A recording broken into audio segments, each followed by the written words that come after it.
Lisa, Yes, baby girl. when I grow up, I want to be a woman to society. Then so shall you be.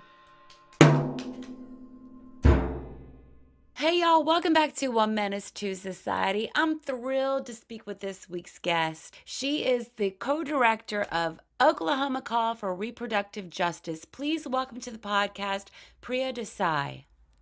Hi, everyone. Tell me about Oklahoma Call for Reproductive Justice. Y'all used to be called something different, yeah? Yeah, we were the Oklahoma Coalition for Reproductive Justice. We actually started in 2010 when there were several anti-abortion pieces of legislation that were coming through the Oklahoma State House. So we actually, when I say we, I really didn't join until about 2015, but our founder, Dr. Martha Skeeter, actually held a meeting because she was super concerned about all of the bills that were making their way through the process, and she kind of wanted to organize people to kind of respond to that and how to bring those group of people to the Capitol to talk to their legislators about why this legislation is so harmful. And what was really interesting is the night that she held the meeting, there was about 70 people who showed up. The very next day, they went to the Capitol, and 60 people showed up. And personhood was very big at this time, and for those who aren't familiar with that part of the movement, there's a big onslaught of states trying to get fetuses recognized as a person. So, for example, if a pregnant woman had died or was murdered, we would be able to bring charges up on two people, but that lends itself to a lot of legalities that would just complicate things further. And so we were able to stop that, and that really just garnered Oklahoma Coalition for Reproductive Justice. So we've been doing this work since about 2010, and we just recently rebranded and went through a name change, and now we're the Oklahoma Call for Reproductive Justice. Well, I do like that because it's more, I don't want to say aggressive, but assertive. It's less passive. If you're a coalition, you're a bunch of people working together. But if you're calling for people to be involved and to interact and make things better, it's a good rebranding, is what I'm trying to get to. Yeah, no, we're super excited about that. We just launched earlier this year, so we're still in the newer phase of things, but we're super excited about the relaunch and where we're headed right now. I'm reading a quote off your website. Since 2010, the grassroots nonprofit has promoted all aspects of women's reproductive health care and reproductive justice through advocacy, education, and legislative action statewide. And that's something important to consider. We're speaking, and the first thing that probably pops to most people's minds when you speak reproductive justice is abortion rights. But it's much more complicated and complex, isn't it? Oh, absolutely. It's rooted in a human rights framework. It's really about if you decide to parent, the right to be pregnant or not be pregnant, as well as the ability to parent the children that you have in necessary and supportive social environments. It goes beyond just prenatal care. It's about post-birth outcomes. Family separation is a really big thing right now. It encompasses a lot of different movements, but it's really centered around the idea that it's rooted in the human rights framework. So we really take our call from the groups who have been on the ground, who have created this term for us to use to help advance our efforts. So it's really interesting for us to be able to use this term where we're at specifically and still be able to call people in, because I think a lot of people see that term and they get kind of anxious or they don't necessarily know what that means. We don't want that to be a barrier. So we're constantly doing some education about, hey, it's more than just access to birth control. It's about being able to parent your kids in a safe community that's environmentally safe, that's physically safe. So those are just a few of the things that we like to talk about when we talk about reproductive justice, which was primarily founded by Black women.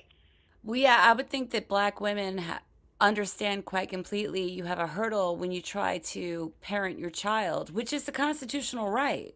Absolutely. And people who are pro-conception and don't really care about the fetus after it's born, we see a lot of those people in this neck of the woods. So, we try to focus on, maternal mental health and mortality. Those are some of the other things that are really seeing a rise here in our area. So we're super excited to be able to kind of amplify that platform of being able to say, hey, our mothers deserve a lot more than they're getting right now in terms of their ability to care for their children and to be able to care for their families. Right, because it's a lot more than just feeding your baby or housing your baby in a comfortable shelter. It's the fact that perhaps you are unable to parent that child because you have a lousy co parent, or perhaps you have birthed a child that came about as a result of rape.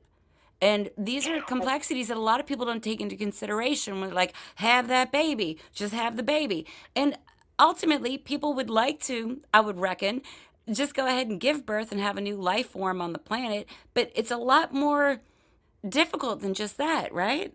Oh, absolutely. I mean, we shame people for trying to get help when they need it, and it's just, it just really reinforces that shame and that stigma that people who need to access these services feel. And so it's really important for us, at least personally speaking, for me also, that we're giving people the opportunity to tell their story on their terms. So you'd be surprised at how cruel the state of Oklahoma can be to women. I mean, we're not the greatest in anything. We're raced to the bottom on just about everything. So sometimes it's hard to keep your head up, but, we keep on trucking here because that's the only option we have. Because if we didn't, there would be a lot more bad things happening than there currently are right now, which there's a plethora of.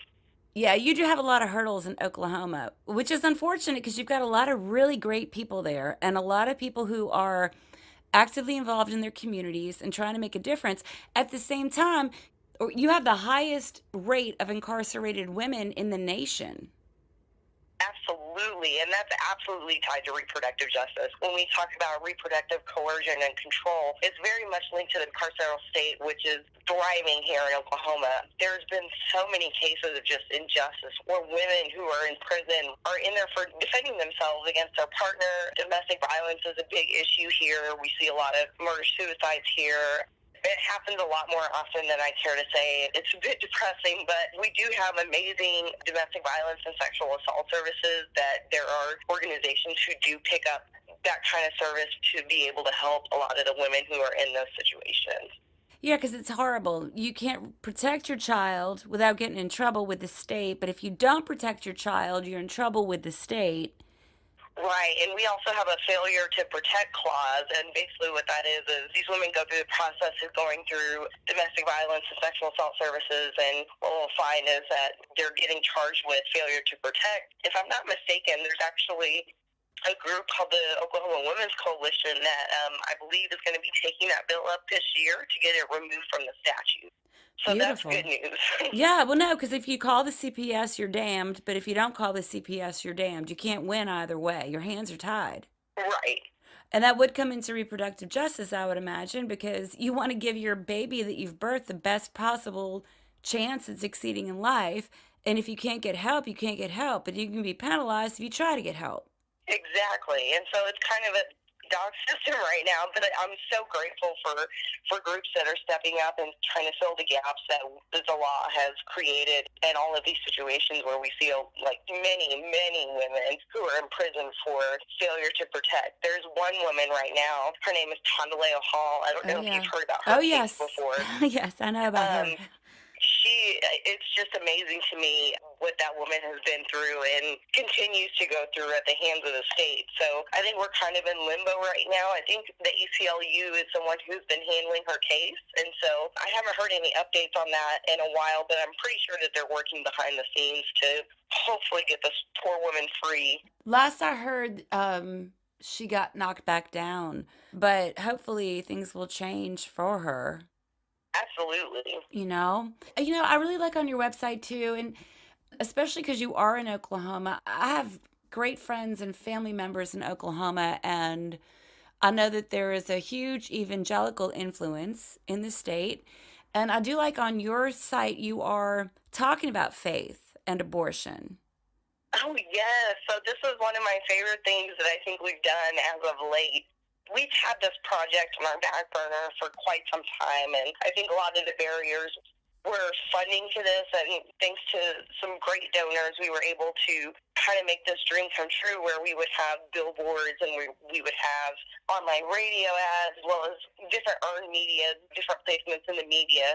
And basically what it was is it was challenging the idea that, well, you tell people you have an abortion and their immediate response is, well, you're going to hell. Well, that's not a good way for productive conversation, and you're really just stigmatizing and shaming people for having abortions when it's a normal part of health care.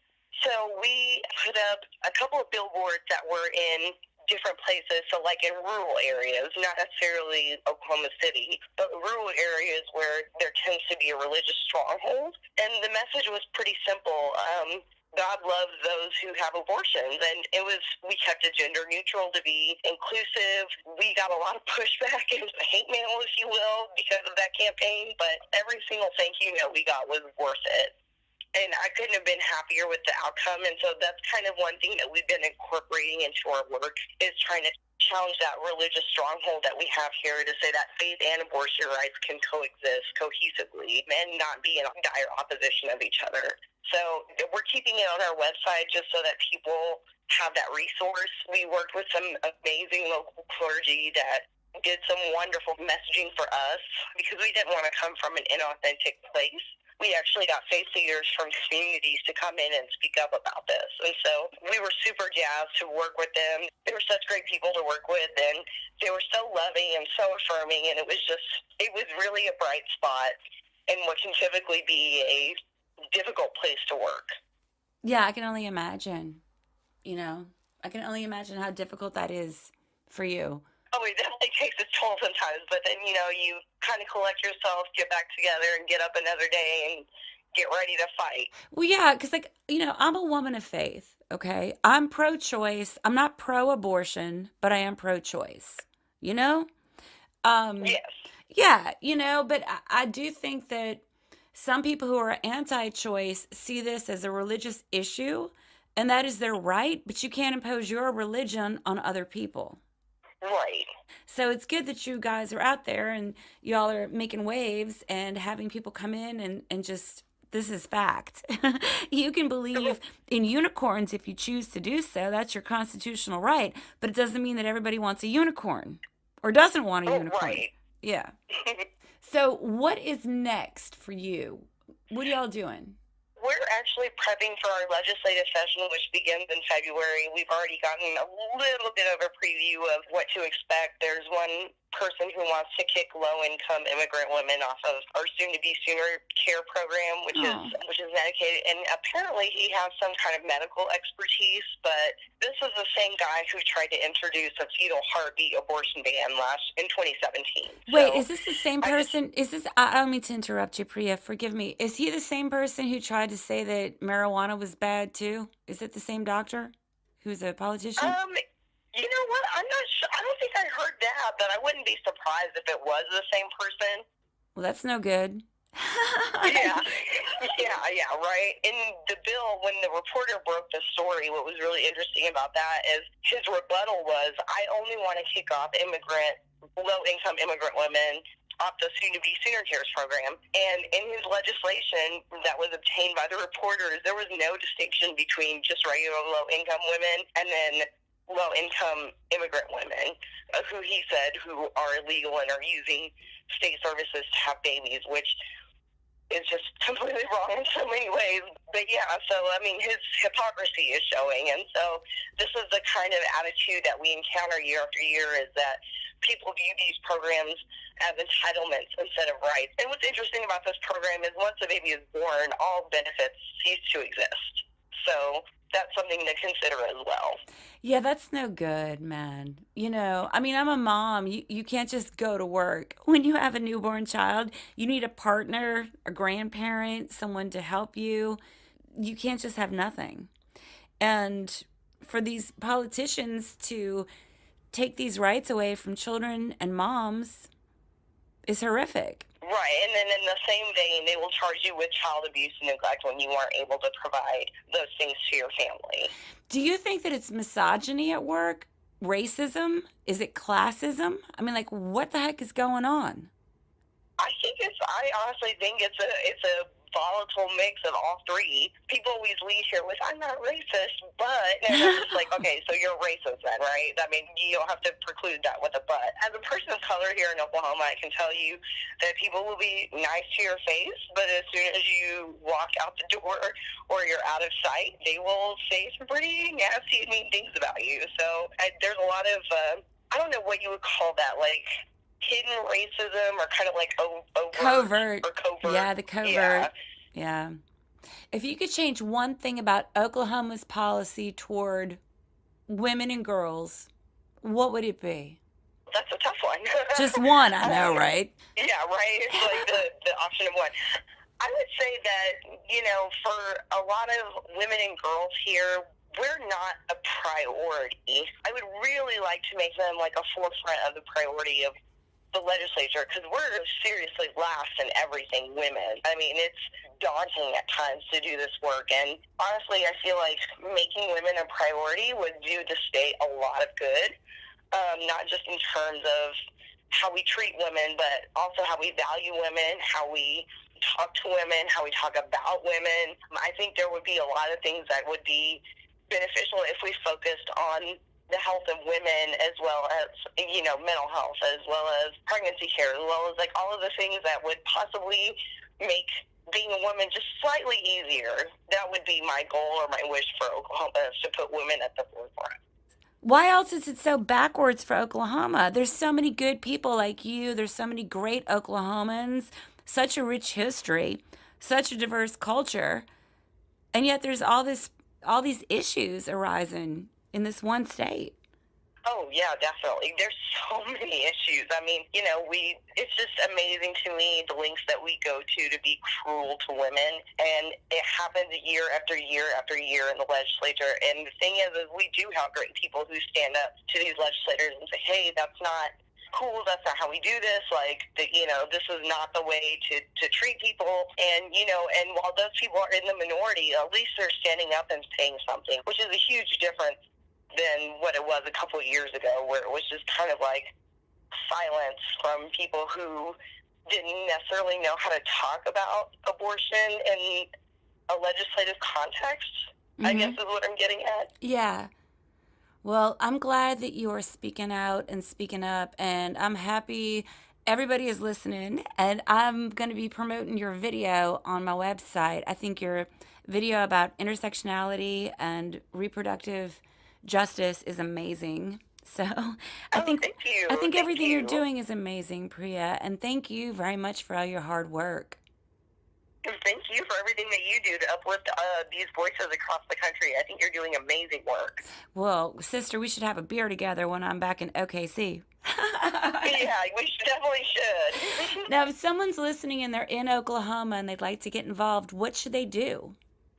You can contact us. There's several different ways. Our social media is all the same handle, so it's going to be at OKRepro, which is OKREPRO, on Facebook, Twitter, and Instagram. And so we do a lot of social media outreach. We even do a speakers bureau where if someone wants to come and talk to their group. We even do lobbying trainings to teach people how to talk to their legislators. We do all of this, and we're all volunteer. We're all grassroots. We are super excited when anyone contacts us or reaches out with questions or maybe has an idea or wants to get involved. We will certainly welcome you with open arms. Thank you so much, Miss Priya Desai. Thanks for all you're doing for the women and the children and the men in Oklahoma. And thanks, y'all, for listening. Please join me at my YouTube channel. Subscribe, support my work. It doesn't cost you nothing, and you get to see some fun videos. LisaLandry.com. Shout out Ari. I love you, love Nugget. You are my favorite person on the earth, and I'm glad I reproduced you.